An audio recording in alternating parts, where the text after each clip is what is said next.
Hello everyone. In this video, I will show you how to fix a port 443 HTTPS certificate error on Windows 11. First, check your system date and time. Go to the bottom right corner of your screen, right-click on the clock, and choose Adjust Date and Time.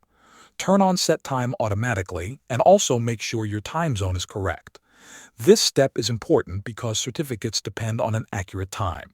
Next, update your web browser. Open your browser settings and install the latest updates. Newer versions support updated security protocols and certificates. Now check your internet settings. Click on the search icon on the taskbar, type Internet Options, and open it. Go to the Security tab, select Trusted Sites, and click on Sites. Type the website address that is showing the error. Then click Add and Close. After that, stay in Internet Options and open the Advanced tab.